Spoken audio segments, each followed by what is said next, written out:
Vamos a ver ahora pues, qué estrategia de durabilidad adopta la instrucción. ¿De acuerdo? En este apartado 3.3 ya conocemos qué fenómenos van a afectar a nuestra estructura, que va a deteriorar nuestras estructuras de hormigón armado, y vamos a ver qué estrategias adopta la instrucción.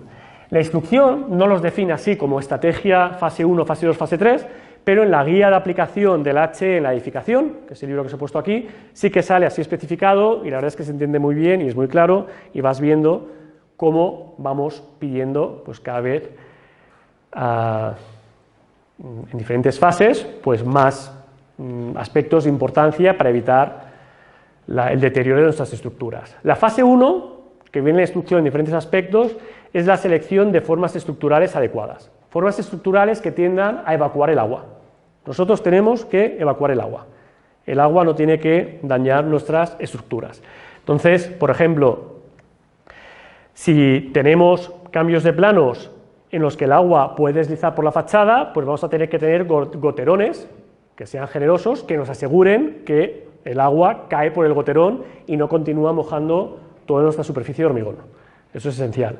Tenemos que evitar cambios de planos con superficies horizontales en las que se pueda acumular el agua y se pueda acumular el polvo, la suciedad y el agua, que entonces van a estar mojados durante mucho más tiempo y húmedos, porque serán problemas de fuentes, serán fuentes de problemas. Si tenemos riesgo de heladas, por ejemplo, las zapatas de heladas fuertes, va a convenir que las zapatas tengan cierta pendiente para evacuar el agua. No es el caso de aquí, no tenemos heladas que entren 1 metro por debajo de la tierra, pero en el caso que tengamos heladas que puedan penetrar hasta 1 metro, las zapatas va a convenir hacerlas con pendientes para evacuar el agua, para que no se quede allí el agua acumulada y luego hiele el terreno y por lo tanto hiele el agua que está sobre nuestra zapata. Generosidad en el diseño de goterones, evitar cambios de plano innecesarios, como os he contado, evitar superficies exteriores de hormigón que sean sensiblemente horizontales y, si lo son, pues recurrir a impermeabilizaciones superficiales. ¿De acuerdo? Si tenemos cubiertas de edificios planas o casi planas para evacuar el agua, pues vamos a tener que impermeabilizar. ¿De acuerdo? Si no, vamos a tener que dar pendiente. Prever todos los sistemas de evacuación de agua y ser generosos en los sistemas de evacuación de agua y evitar caídas libres desde desagües o canaletas que dañen nuestra propia estructura. Esto es muy típico verlo en naves industriales, que ves la canaleta, recogen el agua y luego lo tiran prácticamente sobre la zapata. ¿De acuerdo? Hay que llevarse el agua lejos de nuestra estructura. Fase 2. Calidad del hormigón. Vamos a tener que especificar un hormigón de una determinada calidad en función del ambiente en el que esté nuestra estructura. Y nuestra estructura, según la instrucción EHE, estará expuesta a una determinada clase general de exposición y una clase específica. La clase general y clase específica pues viene definida en las siguientes tablas. Os enseñaré ahora la definición del HE y luego, esta mañana ya hay una diapositiva, cómo se va a ver esto reflejado en las nuevas normativas, en el Eurocódigo 2 o en el Código Estructural, que se supone que van a aprobar dentro de muy poco. Los conceptos son los mismos, cambian los nombres, pero los conceptos van a ser los mismos. Clase 1 sería la clase no agresiva. Interiores de edificios no sometidos a condensaciones o elementos de hormigón en masa. ¿Vale? No tenemos ningún tipo de proceso ligado a la corrosión de las armaduras. ¿De acuerdo? Que es lo que estamos haciendo aquí, la clase 1. Claro, en un interior de una vivienda, si vamos a tener cocinas, vamos a tener baños, podemos tener condensaciones, con lo cual iríamos a un 2A. El 2A es clase normal, corrosión de origen diferente de los cloruros, estamos sometidos a la carbonatación, y tenemos 2A y 2B. 2A, humedad alta, y 2B, humedad media. Cuando más abajo en la tabla, más agresivo. Humedad media es más agresivo porque vamos a tener ciclos de humedad, de hormigón mojado, hormigón seco. Y estos ciclos no son buenos para nuestras estructuras. ¿De acuerdo? Y el 2A pues son interiores sometidos a humedades relativas medias altas, humedades mayores del 65%, o condensaciones. En Mallorca, interior de un edificio sería 2A.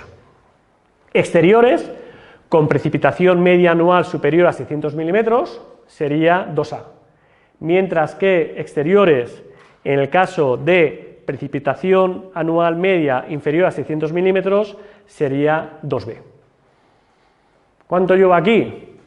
Pues alrededor de 600, en algunos municipios por debajo de 600, en algunos municipios por encima de 600. ¿De acuerdo? Estamos entre 2A y 2B para hormigones exteriores que estén alejados del mar. 1, 2A, 2B, pasamos a la clase general de exposición marina, que sería aérea, sumergida o en zona de carrera de mareas, 3A, 3B o 3C. La aérea, en la normativa, es elementos exteriores de estructuras situadas en las proximidades de la línea costera, y nos dice la normativa menos de 5 kilómetros. Luego nos especifica que menos de 500 metros va a ser siempre 3A. Todo lo que construyamos a menos de 500 metros de la línea de mar va a ser 3A. Y entre 500 metros y 5 kilómetros es a criterio del proyectista. ¿De acuerdo? ¿Qué hay que hacer? Pues ver cuál es la topografía de la zona, ver las construcciones de al lado. Si estamos a 5 kilómetros y tenemos delante 5 kilómetros de ciudad o 3 kilómetros de ciudad, ahí no van a llegar cloruros de medio marino. Si estamos en una zona de playas en Streng, vamos a decir, en campos, en el que no hay montañas, todo es muy llano, pues probablemente la brisa marina va a llegar hasta 3, 4 y 5 kilómetros dentro de tierra. ¿De acuerdo? Entonces, 3A va a depender menos de 500 metros siempre, entre 500 metros y 5 kilómetros, depende. 3B es sumergida en agua de mar y 3C en, la definición lo dice todo, zona de carrera de mareas y en zonas de salpicaduras. ¿De acuerdo? Cimentaciones que estén a primera línea de mar en determinadas zonas que vas por debajo del nivel freático, pues vamos a estar en 3B. Y luego la clase general de exposición 4 es con cloruros de origen diferente del medio marino. Piscinas, por ejemplo, claramente es un caso de clase general 4 y también si estaciones de tratamiento de agua, diferentes procesos industriales o pilares de pasos superiores o pasarelas de zona de nieve, porque si hay zona de nieve y podemos pasar por encima, vamos a poner sales fundentes, y las sales fundentes son cloruros, ¿de acuerdo? Con lo cual serían cloruros con origen diferente del medio marino. Toda obra le tendremos que especificar, y estará en todos los planos de estructura, la clase general de exposición, relativa a la corrosión de armadura. Y luego además puede tener una clase de exposición relativa a otros procesos de deterioro distintos de la corrosión. Estos pueden ser por ataque químico, QA, QB o QC, en función de la intensidad del ataque químico. En estructuras de edificación, esto lo encontraremos en los elementos de cimentación, normalmente, en función de lo que nos digan en el informe geotécnico. En el informe geotécnico, una de las cosas que tienen que hacer es analizar la agresividad del terreno y decirnos en qué caso estamos, en caso de que sean suelos agresivos. ¿De acuerdo? QA, QB o QC está totalmente definido con detalle, tanto en la HE como en la normativa europea, es exacta, la definición es exactamente la misma.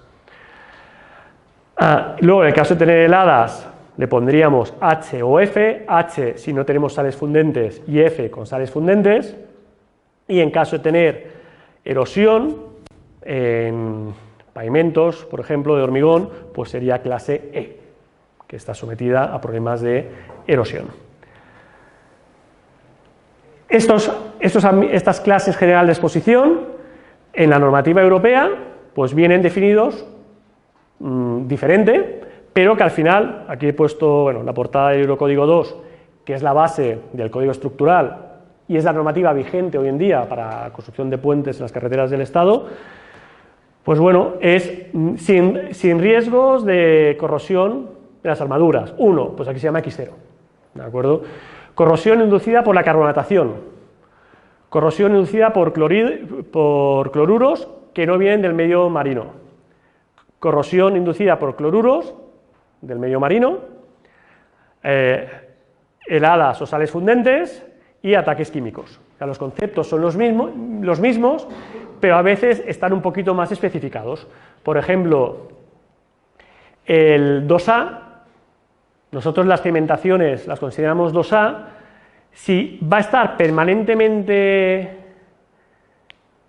húmedas, pues podría ser XC1, si van a estar húmedas y a veces secas, XC2. ¿De acuerdo? Aquí ya tendremos más detalle, algunos detalles más, pero al final la definición es casi análoga a la que tenemos en la instrucción y nos tendremos que acostumbrar pues, a utilizar una nomenclatura diferente. ¿De acuerdo? Pero no tiene nada más, no tiene ningún misterio más. Con estas clases generales de exposición y específicas tendremos que decidir nuestra estructura, qué ambiente está.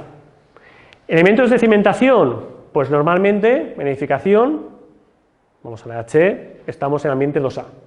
Si tenemos terrenos agresivos, pues QA, QB o QC, la clase específica nos lo dirán en el informe geotécnico. Para pilares, vigas y otros elementos estructurales, si son interiores sin condensación y humedades bajas, 1. En Mallorca, que podemos tener humedades altas, y si encima tenemos cocinas, baños con posibilidad de condensación, 2A. Lo normal aquí sería para edificación utilizar el 2A, si es interior. Si estamos a intemperie y está expuesto a intemperie, porque si está impermeabilizado pues no pasa nada, pues si está expuesto, a menos de 500 metros de la costa sería seguro 3A, entre 500 metros y 5 kilómetros podrá ser 3A si así lo decidimos, o 2A o 2B en función de las precipitaciones que tengamos. Si llueve más de 600 milímetros 2A, menos de 600 milímetros 2B.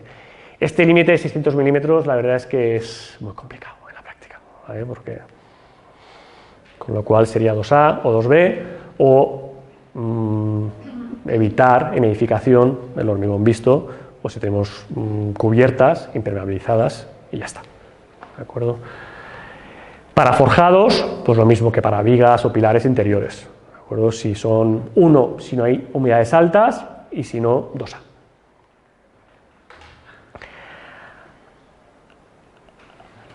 Como os comentaba antes, el motivo de subir de la resistencia de 17,5 megapascales a 25 megapascales fue un motivo de durabilidad, no de resistencia, ¿de acuerdo? En esta gráfica se observa de forma aproximada el contenido de clinker que tenía el hormigón por metro cúbico de hormigón a medida que avanzaban los años, el contenido de cemento y el contenido de clinker de Portland dentro del cemento en función de los diferentes cambios normativos. Entonces se observa que a partir de más o menos 250 kilos de cemento por metro cúbico de hormigón estamos protegiendo la armadura, o 240, y a partir de los años 80, por diferentes cambios normativos, estábamos por debajo del umbral de protección. Entonces, se decidió, en el año 98, subir la resistencia del hormigón y subir el contenido de cemento mínimo para volver a proteger bien las armaduras. Entonces, en función de lo que nos dice la instrucción, EHE, Eurocódigo 2, iríamos a mirar una tabla análoga, pues aquí lo que nos dicen es en función de la clase de exposición, la máxima relación agua-cemento y el mínimo contenido de cemento que debemos cumplir, ¿de acuerdo? Si estamos en una clase 1, la máxima relación agua-cemento será de 0,65, tanto para masa armado 0,60 para hormigón pretensado, y el mismo contenido de cemento, fijaros, para hormigón en masa 200 kilos, para hormigón armado sin clase 1, sin ningún problema de corrosión de las armaduras 250 y para pretensado 275 kilos por metro cúbico de hormigón de cemento. Para un ambiente 2A, que sería el normal, fijaros que la relación de agua-cemento la limitamos a 0,60 y el contenido mínimo de cemento ya sería 275 para armado y 300 para pretensado, que vamos a proteger un poquito más. Esto es de obligado cumplimiento, ¿de acuerdo? Esta tabla. Y si vamos, por ejemplo, a un ambiente 3C, marino, zona de carrera de mareas, pues fijaos, la relación de agua-cemento sería 0,45 y el contenido mínimo de cemento 350. Claro, cuando bajamos la relación agua-cemento, los litros de agua por kilos de cemento, llega un momento que el hormigón es muy poco trabajable y hay que añadir aditivos. ¿De acuerdo? Hay que añadir aditivos plastificantes o superplastificantes para poder ir a relaciones agua-cemento bajas. Si nuestra cimentación, por el terreno que tenemos, es 2A QB, pues habrá que coger siempre el más restrictivo.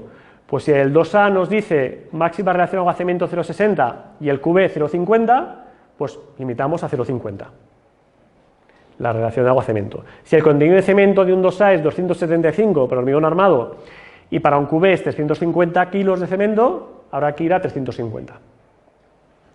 Lo que también hay que tener claro es que poner más cemento porque sí tampoco es bueno. El cemento tenemos que limitar aproximadamente lo que nos dicen. Más cemento, y en función que según qué tipos de cemento, significa más retracción. Y más retracción significa más fisuración. Con lo cual hay que poner el cemento que toca, pero no hay que poner muchísimo más. ¿De acuerdo? En alguna obra que he estado por problemas de patologías era porque habían puesto mucho más cemento. Incomprensiblemente el contenido de cemento era muy elevado, mucho más elevado de lo permitido, incluso por la norma, del máximo permitido por la norma. Y entonces la instrucción nos dice que nos recomienda especificar una resistencia en función de la clase de exposición. Por ejemplo, para una 2A basta 25, pero para una 2B nos recomienda especificar hormigones de HA30. Eso sería un hormigón muy utilizado. ¿Por qué? Porque un 2B tiene que tener una relación agua-cemento 0,55 y un contenido mínimo de cemento de 300 kilos por metro cúbico. Haciendo un hormigón, fabricando un hormigón con estos límites de agua y esa cantidad de cemento, es muy difícil tener un hormigón de resistencia característica menor a 30 megapascales. Entonces, esto no es de obligado cumplimiento, pero es recomendable. ¿De acuerdo? Y yo os recomendaría a que lo siguieseis siempre. Porque es que si no, nos tenemos que fiar de que esto se cumple. ¿De acuerdo? Con lo cual conviene hacer que la resistencia especificada sea acorde a los criterios que tenemos. Dime. ¿Qué significa el guión? ¿Qué significa el? El guión que te aparece en 2A máxima relación agua. Bueno, por ejemplo, para aquí, hormigón en masa, es que el hormigón en masa nunca tiene corrosión de las armaduras. Todo esto aquí hace referencia a la corrosión de las armaduras, con lo cual no se da el caso. ¿De acuerdo? Todos los guiones son casos que no se pueden dar, porque es hormigón en masa, no hay armaduras, ¿de acuerdo? Con lo cual no tenemos corrosión de las armaduras.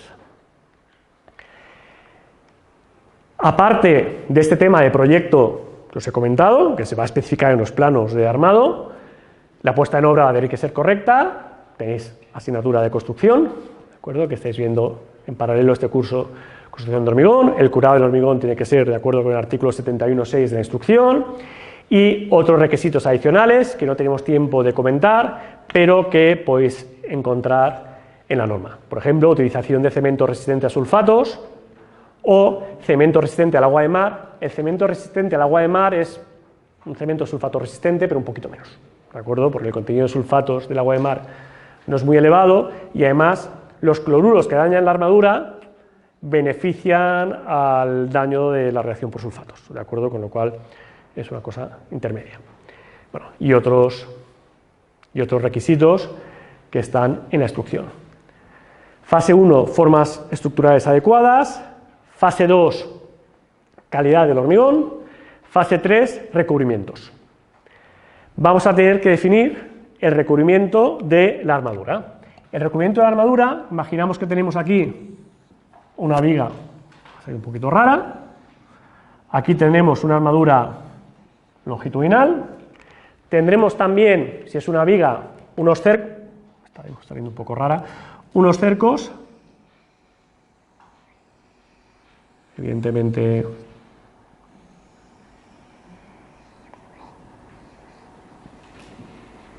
con un cierto diámetro y con un mandril circular. Vamos a dibujarlo. Las armaduras que vienen por encima de esta armadura, lógicamente. El recubrimiento es la mínima distancia entre la armadura más exterior y el hormigón. Esto es el recubrimiento. La distancia entre la superficie exterior de la armadura, incluyendo cercos, estribos, lo que tengamos, la que esté más fuera, y la superficie de hormigón más cercana.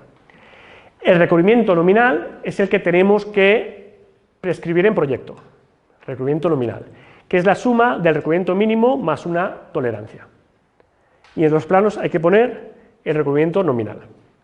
Yo mi primer gran error, siempre lo cuento a los alumnos, el primer proyecto que firmé, firmándolo ya, había hecho otros que firmaban otras personas, tuvo un problema de ejecución ligado a este hecho, que al final se pudo solventar, pero yo había estudiado con la H91, la normativa anterior a la EH91 era la normativa anterior a la H98, no tenía criterios de durabilidad, solo había un recubrimiento, no había como aquí un nominal, un mínimo, una tolerancia. Entonces se nos ocurrió poner en los planos el recubrimiento mínimo. Entonces en obra, el jefe de obra decidió que si ese era el mínimo, él ponía uno mucho mayor porque le iba bien. Entonces puso recubrimientos de en torno de 10 centímetros, una locura, porque bajaba un montonazo el brazo mecánico y aparecían unas fisuras de la muerte. Entonces siempre el recubrimiento nominal. Ese proyecto era el año 99, la norma acaba de entrar en funcionamiento y lo que se trata, desconfiad del que os diga que nunca se equivoca. Todos nos vamos a equivocar, vosotros os vais a equivocar, preocuparos si no aprendéis de las equivocaciones, ¿vale? Eso es lo importante, uno se equivoca y luego lo que tiene que hacer es aprender. Recubrimiento nominal, el mínimo, que dependerá de la clase de exposición, más una tolerancia. Y la tolerancia, en principio, 0 para elementos prefabricados con control intenso o ejecución, 5 para elementos in situ con nivel intenso de control de ejecución y 10 en el resto de casos, 10 milímetros. En edificación convencional solemos hacer un control normal, con lo cual estaríamos en una tolerancia de 10 milímetros. En obra pública normalmente hacemos control intenso ejecución, con lo que estamos en 5 milímetros. Y en prefabricación normalmente se hace control intenso, en prefabricación estamos en 0. ¿De acuerdo? Este es el margen que tenemos de la tolerancia. El recubrimiento nominal es el que define los separadores y siempre deberá ser superior a 0,80 veces el tamaño máximo del árido, ¿de acuerdo? Y si el hormigonado es difícil, 1,25 veces el tamaño máximo del árido que tenga el hormigón. ¿De dónde definimos el recubrimiento mínimo? Pues las diferentes normativas, en función de las clases generales, las clases de exposición que tienen, pues va a definir el tipo de cemento utilizado y la vida útil de proyecto nos va a definir el recubrimiento. Es tan fácil como ir a una tabla y buscar, ¿de acuerdo? En este caso, clase de exposición 2A, si utilizásemos cemento CEM1, CEM1 es 100% clinker de Portland. Lo más normal es que utilicemos CEM2, ¿de acuerdo? Pues otros tipos de cemento, entre resistencia entre 25 y 40, pues veis que para vida útil de proyecto de 50 años la clase de exposición sería 20 y para, el recubrimiento sería 20 milímetros, 2 centímetros y 3 centímetros para una vida útil de 100 años. Más la tolerancia que hay que sumar en función del nivel de control de ejecución, ¿de acuerdo? Pues en las diferentes tablas iremos viendo los diferentes recubrimientos, no hay que saberse la memoria, hay que saber buscar. Por ejemplo, si estamos en la clase 3A, un hormigón visto a menos de 500 metros del mar, para el resto de cementos, fijaros, o para los cementos recomendados para la ejecución de hormigones en contactos con agua de mar. Siempre, si vamos a hacer un hormigón que va a estar en contacto con el agua del mar o en un ambiente 3A, os recomiendo ir a estos cementos de aquí porque reducen mucho el recubrimiento. Por ejemplo, estos cementos, un CEM 3A, para vida útil de 50 años, el recubrimiento para un 3A sería 25 milímetros.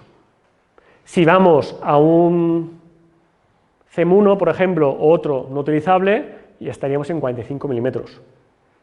¿De acuerdo? Con lo cual vamos a ir a los cementos aconsejados en cada caso. Aquí estaría armado, aquí estaría para pretensado. Y para las diferentes clases de exposición, H, F, E, QA, QB, vamos a venir aquí y vamos a coger el recubrimiento y vamos a sumarle siempre la tolerancia. ¿De acuerdo? Cuando por exigencias de cualquier tipo el recubrimiento sea superior a 50 milímetros, Claro, es que no es bueno ir a recubrimientos muy grandes, porque si el recubrimiento es muy grande, por la retracción, la fisuración también se va a ver más, ¿de acuerdo?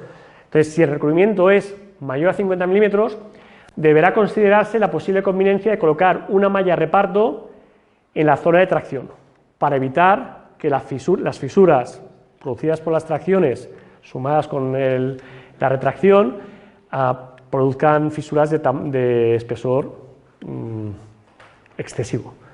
En edificación esto no es habitual. En edificación utilizamos los cementos de forma que vayamos a espesores, a recubrimientos menores que 50 milímetros. ¿De acuerdo? Pues si fuéramos a recubrimientos mayores, habría que seguir este consejo. En piezas hormigonadas contra el terreno, el recubrimiento mínimo será 70, salvo que se haya preparado el terreno y dispuesto un hormigón de limpieza, que entonces vamos a las tablas anteriores. Hoy en día, siempre para ejecutar una zapata, primero ponemos un lecho de un hormigón de limpieza. Hace 20 años no era así, ¿vale? Pero íbamos a este recubrimiento de 70 milímetros, pero hoy en día siempre hormigón de limpieza. En muros hormigonados contra el terreno, cuando la técnica constructiva conlleva a un sobredimensionado de la excavación, hace que no sea específico. Claro, antes, cuando hormigonamos contra el terreno, debíamos especificar 70 milímetros, que esto sí, que a veces hormigonamos contra el terreno en un muro. Un recubrimiento mínimo de 70 milímetros, cuando, para asegurarnos que nuestro muro fuera de 30 centímetros, por ejemplo, excavábamos siempre un poquito más. Con lo cual teníamos ya más hormigón hasta llegar al terreno, porque para asegurarnos que tener 30, tú excavas un poquito más. Luego montas la ferralla para tus 30 centímetros de canto previsto, entonces nos dicen que no hace falta tener en cuenta esto de aquí. En el caso de determinados elementos, se podrá contar, además del recubrimiento de hormigón, el espesor de revestimientos que sean definitivos y permanentes. A ver, en esta vida casi todo no es definitivo ni permanente, con lo cual, salvo en casos muy singulares que sepamos que siempre va a estar revestido de esta forma, no lo vamos a contar, ¿de acuerdo? El recubrimiento real del hormigón nunca podrá ser inferior a 15 milímetros. Esto es lo mínimo, en el mejor de los casos podríamos tener 15 milímetros, pero nunca podrá ser menor. Y, bueno, el anejo 9 de la instrucción tiene recomendaciones para considerar el efecto de los diferentes recubrimientos, pero nosotros no lo vamos a mirar en este curso. Por lo tanto, ya hemos visto en la estrategia de durabilidad la fase 1, fase 2 y fase 3. Y pasamos a la fase 4, control de ancho de fisura.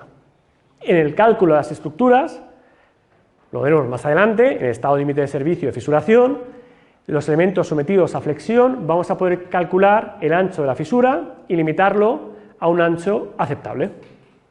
Un ancho aceptable con criterios de apariencia y con criterios de durabilidad. En función de la agresividad del ambiente, vamos a limitar la anchura de la fisura. Por mucho que ahora mismo está muy en discusión, porque aunque el ambiente sea agresivo, las fisuras se colmatan en poco tiempo, si no hay transporte de agua, entonces hay más factores que lo tenemos en cuenta en la normativa. Pero esto de aquí lo vamos a hacer siempre en estado límite de servicio de fisuración. Limitaremos a 0,3, 0,4 milímetros y a veces a 0,2 o 0,1, ¿de acuerdo? La abertura de fisura. Hasta aquí, fase 1, 2, 3, 4, son las medidas que siempre adoptamos para proteger nuestras armaduras de la corrosión. Fase 1, 2, 3, 4 son obligatorias, las hacemos siempre. Nos demos cuenta o no, siempre estamos haciendo. Y luego tenemos fase 5 y fase 6, que ya son para casos particulares. A partir de aquí ya son medidas especiales de protección. Fase 5, disposición de protecciones superficiales en caso de ambientes muy agresivos. Añadir aditivos inhibidores de la corrosión en la mezcla de hormigón. En el hormigón estado fresco vamos a añadir aditivos que inhiban la corrosión.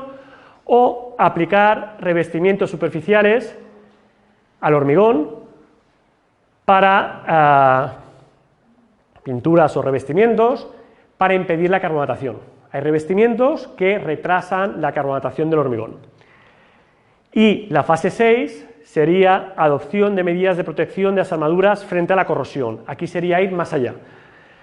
Protección de las armaduras mediante revestimientos, utilizar armaduras galvanizadas, por ejemplo, a armaduras de acero inoxidable, armaduras de fibra de vidrio, armaduras de fibra de carbono que no tienen corrosión de este tipo, o protección catódica de las armaduras.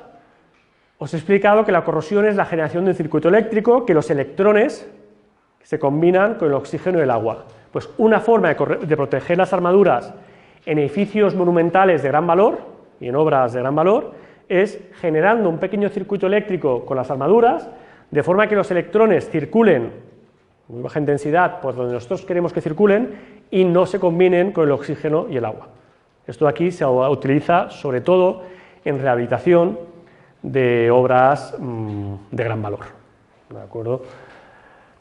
Y ya para finalizar, el apartado 3.4, en la normativa, no vamos a entrar en este curso, ¿de acuerdo? Se escapa un poco de las posibilidades que tenemos de tiempo.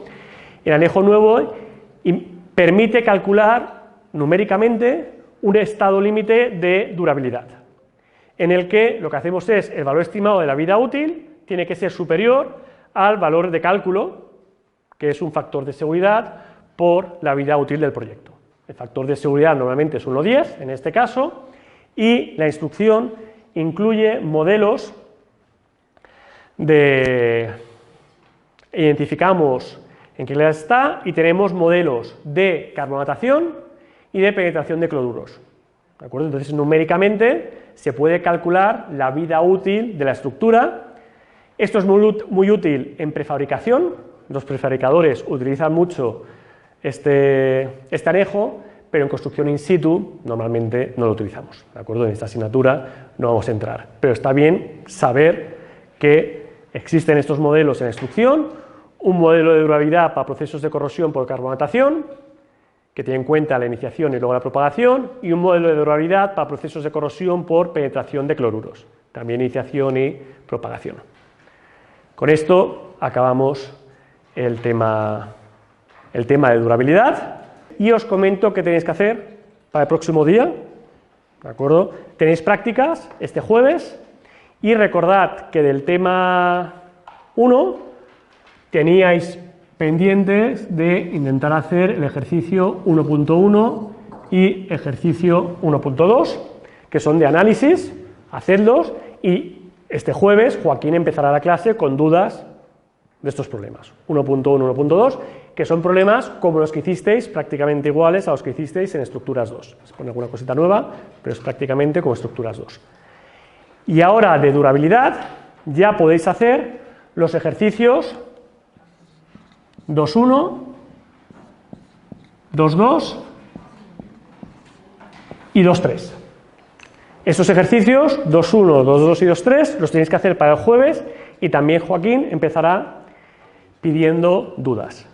El ejercicio 2.3 hace falta medir unos anchos de fisura, entonces os voy a repartir a todos ahora un pequeño plano de un replanteo de fisuras y unos fisurómetros, ¿de acuerdo?, con los que vais a tener que medir los anchos de fisuras que podéis medir y el jueves con Joaquín lo corregiréis, ¿de acuerdo? 1, 1, 1, 2, 2, 1, 2, 2, 2, 3 y para el siguiente lunes os activaré el principio del tema de materiales, que es muy básico, habéis visto una asignatura de materiales y os lo pondré ya por vídeo, ¿de acuerdo?